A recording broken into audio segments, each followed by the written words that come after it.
খুব অপেক্ষায় ছিলাম যে হাসু আপার চেহারাটা অনেকদিন পরে দেখবো। আওয়ামী লীগের বন্ধুদের উদ্দেশ্যে একটা কথা বলেই নেই ভাই, সাধারণ আওয়ামী লীগ, ভালো আওয়ামী লীগ আমার শত্রু না। আমার শত্রু হচ্ছে এই ভারতের দালাল স্বৈরাচার শেখ হাসিনা আর আওয়ামী লীগের সন্ত্রাসীরা। এরা জীবনে অনেক ক্ষতি করছে, দেশেরও ক্ষতি করছে। তো এরা আপনাদেরও শত্রু। আপনাদের শত্রু কি হবে? ওই বক্তব্যটা আজকে তুলে ধরবো আমার ক্ষুদ্র বেরোনে একটু একটু করে। তো জুলাই গণঅভ্যুত্থানের 2 বছর পূর্তি উপলক্ষে আমরা কিন্তু বার্ষিকীটা পালন করছি 5 আগস্টের। হ্যাঁ, স্বৈরাচার শেখ হাসিনাও ভারতের একটি মিডিয়া এএফসির একটা সংবাদ সম্মেলনে আইছিল। খুব শখ ছিল আমিও ব্যক্তিগতভাবে সংবাদ সম্মেলনটা দেখব, কিন্তু দুঃখজনক হলো বিষয় হলো সত্য যে হাসু আপা যেই টাইমে সংবাদ সম্মেলন করার কথা বলছিল ওই টাইমে উনি নিজে সশরীরে হাজির হয় নাই। পরবর্তীতে যে অডিও ক্লিপটা দিছে ওইটা তো সশরীরে হাজির হয় নাই। তো ওনার বক্তব্য যারা ছিল, বিশেষ করে একজন ব্যক্তির নাম কই, গাজীপুর সিটির সাবেক মেয়র জাহাঙ্গীর আলম, ব্যারিস্টার জাহাঙ্গীর আলম, উনি ওনার ফেসবুক পোস্টে বলছে যে জননেত্রী শেখ হাসিনার ভাষণটি আমাদের দলীয় পেজের মাধ্যমে প্রচার করা হবে। তাহলে প্রচারের মাধ্যমে সজীব ওয়াজেদ জয়, সাবেক ক্রিকেটার সাকিব আল হাসান এবং সাবেক শিক্ষামন্ত্রী মহিবুল হাসান চৌধুরী নওফেল উপস্থিত ছিল। এখানে গুরুত্বপূর্ণ 3 জন ব্যক্তি মূলধারার বক্তব্য রাখছে। শেখ হাসিনার তরফ থেকে গুরুত্বপূর্ণ প্রশ্নের উত্তর দিয়েছিল মহিবুল হাসান চৌধুরী নওফেল। সজীব ওয়াজেদ জয় উনি বলছে যে আওয়ামী লীগ যে ক্ষমা চাইব, আওয়ামী লীগ ক্ষমা চাওয়ার আগে ডক্টর ইউনূসের সরকারের আমলে যে আওয়ামী লীগের উপর নির্যাতনটা হয়েছে এই নির্যাতনে ক্ষমা চাইতে হবে, তারপরে আওয়ামী লীগ না ক্ষমা চাইব। মূলত আওয়ামী লীগের অনুশোচনা এখনো আসে নাই। আওয়ামী লীগ যে হাজার হাজার অপরাধ করছে এই অপরাধ স্বীকার করতে চায় না। এবার গেল সজীব ওয়াজেদ জয়ের কথা। এবার আসি আমাদের সবার প্রিয় হাসু আপার কথায়। হাসু আপা উনি ওনার ছোট্ট 31 সেকেন্ডের একটা আমি অডিও পাইছিলাম। ওইখানে উনি বলছে যে বাংলাদেশের তরুণ তরুণীরা একসময় বলছিল যে নরেন্দ্র মোদী নাকি ওনার স্বামী, উনি পালিয়ে যাওয়ার পর উনি এই বিষয়টা রেফারেন্স দিতে যায়। উনি বলছে যে না, নরেন্দ্র মোদী আমার বন্ধু, উনি আমার স্বামী না। আমার দেশের মানুষ তরুণরা আমরা এই কথা বলছে, এই কথা আমি ঘৃণার সাথে প্রত্যাখ্যান করছি। সর্বশেষ শেখ হাসিনা অডিও ক্লিপটা যে দিছে এই অডিও ক্লিপের ভিতরে ন্যূনতম অনুশোচনা স্বীকার করে নয়। আমি জুলাই বিপ্লবের যে একটা গণহত্যা, এই গণহত্যাটা নিয়ে আমি আজও আমি কষ্ট পাই, কিন্তু কথা হইলো প্রতিটা দেশে পরিবর্তন হয় রক্তের মধ্য দিয়ে। অর্থাৎ এই জুলাই বিপ্লবে আমাদের শহীদরা মারা গেছে, তাদের প্রতি সহমর্মিতা, কিন্তু আমি আফসোস করি না, কারণ রক্ত দিয়েই অন্যায় দমন নিতে হয়। আমার আফসোসটা দীর্ঘ 17 বছর দেশ পরিচালনা করছি।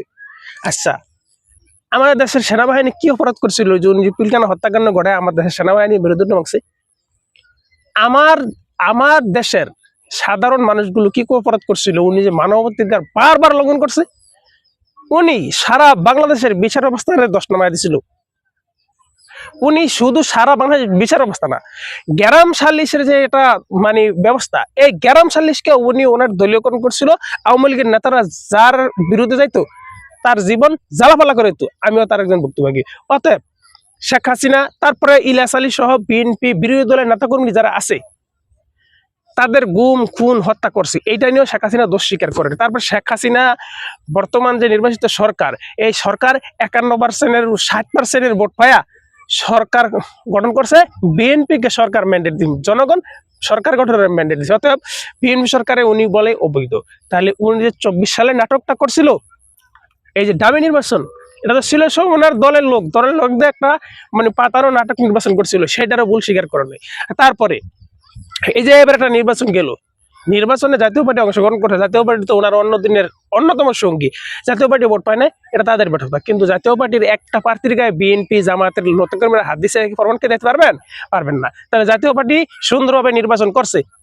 ফলে বর্তমান যে সরকার, এই সরকার গণতন্ত্রের প্রতি সম্মান রেখেই দেশ পরিচালনা করতেছে, এবং বর্তমান নির্বাচন কমিশন গণতন্ত্রের প্রতি সম্মান রেখে নির্বাচন পরিচালনা করছে। এই নির্বাচনকে উনি স্বীকৃতি দেয় নাই। তারপরে উনি 1924 সালে যে নাটকের নির্বাচন, সেই নাটকের নির্বাচন তো বললাম। এবার 18 সালে নির্বাচনের কথা আসেন।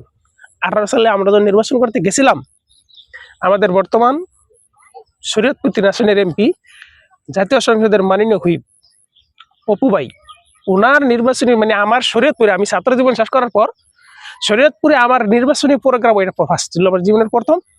আচ্ছা, অপু ভাইয়ের মতো একজন সাদামাটা নেতা কি অপরাধ করছিল?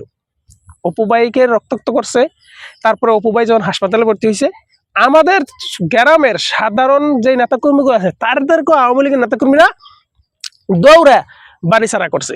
আপনি বিরোধী দলের নেতাকর্মীদেরকে নির্বাচন করতে দেন নাই, আপনি দাঁড়াইতেই দেন নাই। আপনি সংসদে কয়জন নেতা নিয়েছিলেন? বিএনপির 7 জন, 5জন নির্বাচিত, 2 জন নারী সংরক্ষিত আসন। এর ভিতরে অন্যতম একজন হয়েছে ব্যারিস্টার রুমিনহা পারভানা আপা, আপনার মতো আপা। এই আপা রয়ের সন্ত্রাস। হারুনুর রশিদ সহ এরা যারা যারা আছে, যতজন লোক আপনি সংসদে নিয়েছিলেন, বগুড়ার সিরাজুল ইসলাম সহ, এরা সবাই রয়ের সন্ত্রাস। আপনি বাইসা বাইসা যাদের রয়ের সাথে কর্মকাণ্ড আছে, বাংলাদেশকে বিশ্বাস করে না, বাংলাদেশের স্বাধীনতার সার্বভৌমত্ব বিশ্বাস করে না, ইন্ডিয়ার পক্ষে কাজ করে, তাদেরকে আপনি সংসদে নিয়েছেন। আপনি মনে করছিলেন যে হারুন রশিদ আপনার বিরুদ্ধে বক্তব্য দেয়, রুমিন ফারহানা আপনার বিরুদ্ধে বক্তব্য দেয়, এটা আপনি আমাকে বলে আলাইবেন? আমরা বুঝি, আমরা বুঝি। 34 বছর বয়সের 16 বছর ধরে করি রাজনীতি, অনেক কিছু বুঝি। যাই হোক, তারপরে আপনি 14 সালে কিছু অটো নির্বাচন করছেন। 14 সালে অটো নির্বাচন আপনার করার প্রয়োজন ছিল না, আপনি তাহলে এমনি বলতে চাইছিলেন। আপনার ক্ষমতা দখল ভোট ছাড়াই আপনি ক্ষমতা গেছেন, সেই নির্বাচন নিয়ে আপনি ভুল স্বীকার করেন। আপনি হেফাজতের হত্যাকাণ্ড করেছেন। হুজুর আপনি কি করছিল? আপনার দাদা 14 কোষ, বাপ দাদা 14 কোষ ছিল হুজুর। আপনি মানে মানুষের তো বলতো আপনার বংশের লোকেরা নাকি এটা সে কালিমা প্রচার করতে আইছে, তাহলে কালিমা প্রচার করতে আপনার বংশের লোকেরা আয়াত আয়াত আপনার হুজুরকে মারছেন কেন? আপনি হুজুর আপনার সম্মান দেখানো হয়েছিল, আপনি দেখেন নাই। দীর্ঘ 2 বছর পর আপনি সংবাদ সম্মেলন করতে আইছেন। আমরা অপেক্ষায় ছিলাম, আপনার বক্তব্যেন্দ্র অপেক্ষা ছিল যে আপনার সংবাদ সম্মেলনটা দেখবে, আপনার চেহারাটা দেখবে। মানুষের চেহারা মানুষের 2টা প্রকারে দেখে। এক, ভালো মানুষ ভালোবাসায় দেখে, ভালোবাসার মানুষগুলিকে দেখে। দ্বিতীয়ত, একজন অপরাধীর চেহারা মানুষের দেখে যে এই লোকটা কেমন, তার ফেসবুকটা কেমন। আপনি কোনো দিকটাই আপনি গ্রহণ করেন নাই। আপনি অডিও একটা ক্লিপ দিচ্ছেন, তারপরে আপনি যে এই যে দেশের সাধারণ আওয়ামী লীগের নেতাকর্মীগুলো ফালায় গেলেন গা, আপনি একটা লোক দেখাতে পারবেন যে আপনার একজন আত্মীয় এই বাংলাদেশে আছে, আপনার বংশের লোক নাই। আপনি আপনার সব বংশের লোক নিয়ে গেলেন, আর এদেশের সাধারণ মানুষগুলোকে বিপদে ফেলাতে গেলেন। এমন তো হয়েছে কতগুলো আওয়ামী লীগের সাধারণ মানুষ মব সন্ত্রাসের শিকার হয়ে মারা গেছে। আপনি কি পরিবারগুলোর দায়িত্ব নিছেন? নিবেন না, কারণ আপনার বাংলাদেশের মানুষের প্রতি ওই বিশ্বাসই নাই, ওই ভালোবাসাই নাই। আপনি যখন 5 সালে দেশে আসছিলেন, দেশে আসার পর সর্বপ্রথম আপনি বলছিলেন যে এই দেশের মানুষ আমার বাবাকে হত্যা করছে, আমি এই দেশের মানুষকে দেখিনি। আপনি এই দেশের মানুষ ধ্বংস করছেন। আপনি আসা দেশ স্বাধীনতার ঘোষক, দেশের প্রথম রাষ্ট্রপতি, প্রথম সেনাপ্রধান শহীদ রাষ্ট্রপতি জিয়াউর রহমানকে 17 দিনের মাথায় হত্যা করছেন। আপনি যে একটা কিলার সন্ত্রাস, এটা আপনার দলের লোকেরা বুঝতে পারছে। অতএব আমি আজকের এই বক্তব্যটা দিছি ভাই, আমি কিন্তু ইংলিশ কম বুঝি। আর সেখানে আপনি তো বাংলাদেশের মানে বিশ্বাসী, তাহলে আপনি ইংলিশে বক্তব্য কেন দিলেন? আপনার বক্তব্যেন্দ্ররা যারা বাংলাদেশে আছে, কতজন লোকের শিক্ষা মানে ইংলিশ বোঝার ক্ষমতা আছে? আপনি সাহস করে বক্তব্যটা বাংলায় দিতেন। আপনারা তো বাংলার প্রতি আপনি সম্মান করেন নাই, দেশের ভাষার প্রতি, দেশের প্রতি আপনি সম্মান করেন নাই। আপনি হিন্দিতে, উর্দু, ইংরেজিতে বক্তব্য দিচ্ছেন। যা হোক গেল, এটা একটা অসম্মান করলেন। তারপরে আপনি দীর্ঘদিন পর বাসায় উঠলেন। বাসায় ওঠার পর আপনি কোনো দুঃখ প্রকাশ করেন নাই, আপনার দলের নেতাকর্মীদের খোঁজখবর নেন নাই, এবং কি আর রাখছেন আপনার ছেলেকে। আপনার ছেলেকে দিয়ে আপনি দেশ কি করবেন? আপনার ছেলে দেশের নাগরিক না, আপনার ছেলে মার্কিন নাগরিক করতে নিয়েছে, বাংলাদেশের নাগরিক ছেড়ে দিয়েছে। আপনি আবার এসে পরিবার রাজনীতি করবেন, এটা হয়তো আওয়ামী লীগের মানুষ মেনে নিব না। তবে আমি এই বক্তব্যটা বাংলায় কার কাছ থেকে শুনেন।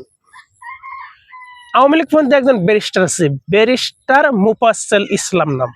ওই ভদ্রলোককে আপনারা অনেকে চিনেন। 5 আগস্ট পরবর্তী সময়ে ভদ্রলোক বিএনপির বিরুদ্ধে অনেক সমালোচনা করতো, যেমন তারেক রহমানকে নিয়ে সমালোচনা করছে। তো ওই সময় আমি ওনার বিরুদ্ধে কিছু পোস্ট দিছিলাম। আজকে ওনার বক্তব্যটা অনেক, প্রায় 1 বছর পর এই ব্যারিস্টার মুফাজ্জল ইসলামের বক্তব্যটা আমি দেখছি। কেনার পর উনি খুব সুন্দরভাবে ব্যাখ্যা বিশ্লেষণ করছে। আপনি আপনার রাজনৈতিক ক্যারিয়ারে বেগম খালেদা জিয়া, তারেক রহমানকে বহুত অঙ্গভঙ্গি কথা বলছেন, কিন্তু 5 আগস্ট পরবর্তী সময়ে আজকে ওনারা কি একটা বক্তব্য আপনার বিরুদ্ধে দিচ্ছে? তাই নাই। অতএব এখান থেকে আপনার শিক্ষা নেওয়া হয়েছিল, আওয়ামী লীগ অনুশোচনা করে নাই, আওয়ামী লীগের এদেশের রাজনীতি করার কোনো অধিকার নাই। অতএব আপনারা যারা সাধারণ আওয়ামী লীগ আছেন, আপনারা রাজনীতি করবেন, আপনাদের বাঁচতে হবে, মাথা উঁচু করে বাঁচতে হবে। আপনারা বিভিন্ন দলগুলোতে যোগ দেন। অতএব আপনারা যদি মুক্তিযুদ্ধের সংগ্রামে বিশ্বাসী হন, মুক্তিযুদ্ধের অংশগ্রহণকারী যেসব দল আছে তাদের ওই সব যোগ দেন। অন্যথায় মরহুম আলহাজ আব্দুর রাজ্জাক যে সংস্কার পথে আওয়ামী লীগ গঠন করতেছিল, ওইটাই ছিল সঠিক। আব্দুর রাজ্জাকের সিদ্ধান্ত সঠিক ছিল, ওই আব্দুর রাজ্জাকের পরিকল্পনা মতে একটা নতুন একটা আওয়ামী লীগ গঠন করেন, আপনাদেরকে আমরা অবশ্যই ওয়েলকাম জানাবো। কেউ যদি আপনাদের বিপক্ষ না করে, অর্থাৎ আমি ছেলে একটা ভিডিও আপনাদের পক্ষে দেবো। আপনাদের সবার জন্য শুভকামনা। আল্লাহ হাফেজ।